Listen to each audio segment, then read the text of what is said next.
Los periodistas. Los periodistas.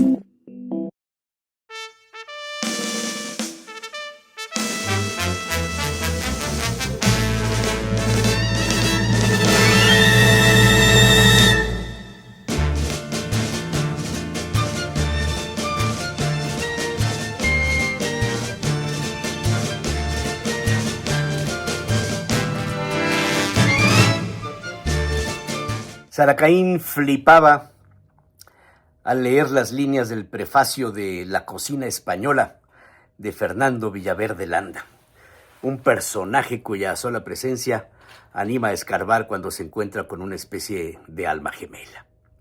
Unas cuantas palabras y de la nada surge una identidad impresionante, pensaba el aventurero. Escuchar y luego leer a alguien tan bien entendido y con buenas premisas para explicar la evolución de la cocina española y, en consecuencia, la expansión a la cocina iberoamericana. Simplemente en el prefacio de su libro, Saracaín encontró la expresión casi olvidada y se animó a incursionar en el tema. En las últimas 2 o 3 décadas, el comercio ha propiciado el alto consumo de la comida preparada, no cocinada por quien la ingiere.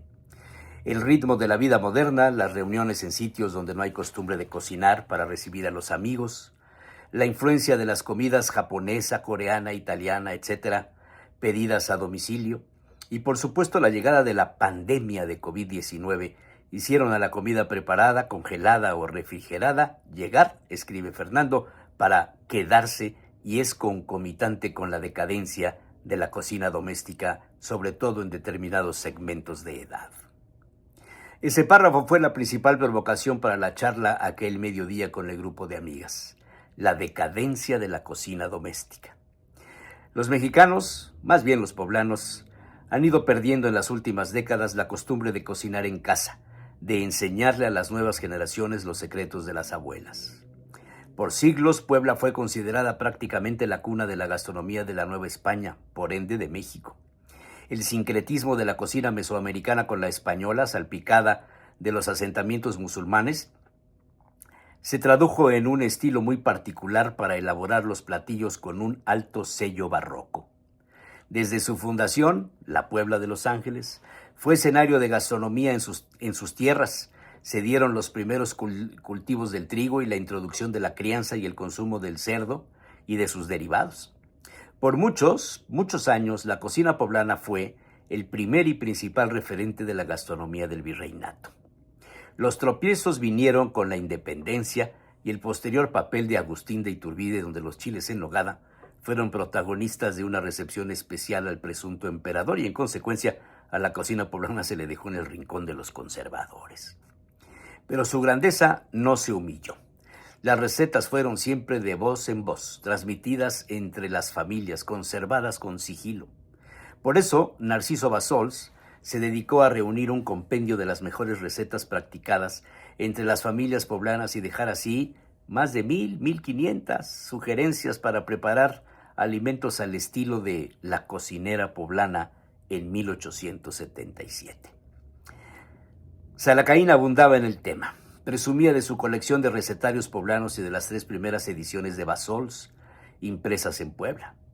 Aún guardaba una edición de principios del siglo XX, un tanto descuidada, deshojada y sin pastas, de su abuela, de donde se tomaron las sugerencias para preparar los platillos de la familia.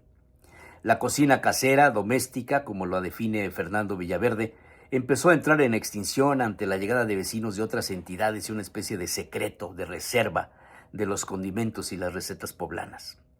Así, los gastrónomos de la Ciudad de México viajaban a Puebla para probar sus delicias, el mole poblano, por supuesto, los chiles en nogada y todos los guisos donde el cerdo, el guajolote, los huevos y la carne de res se utilizaban para desayunos, comidas y cenas.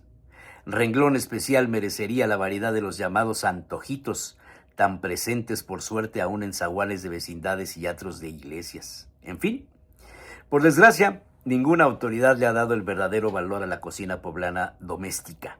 Han impulsado la cocina moderna, alejada de las raíces locales y donde el tremendismo, la espectacularidad y por supuesto el negocio, hacer dinero atrapando turistas sin conocimiento. La llegada de las universidades especializadas en cocina tampoco suplió el vacío. Por el contrario, se han dedicado a producir cocineros y cocineras con altos grados de conocimiento de comida internacional, de servicio de banquetes y poco sobre la historia de la cocina poblana. Los gobiernos han editado muchos recetarios escritos por afamadas cocineras donde la fotografía es el principal elemento. En fin, pensaba Salacaín, ¿cómo olvidar esa tortilla frita bañada con salsa martajada y coronada por 2 huevos estrellados de puntilla, tan usuales en los desayunos de su abuela y de su madre? Salacaín flipó nuevamente.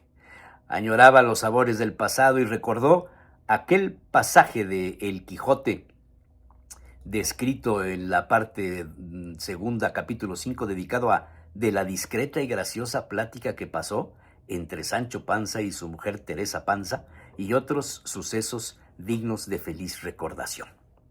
Teresa, la mujer de Sancho, le dice en relación al placer de comer: la mejor salsa del mundo es el hambre, y como esta no falta a los pobres, siempre comen con gusto. Pero esa es otra historia.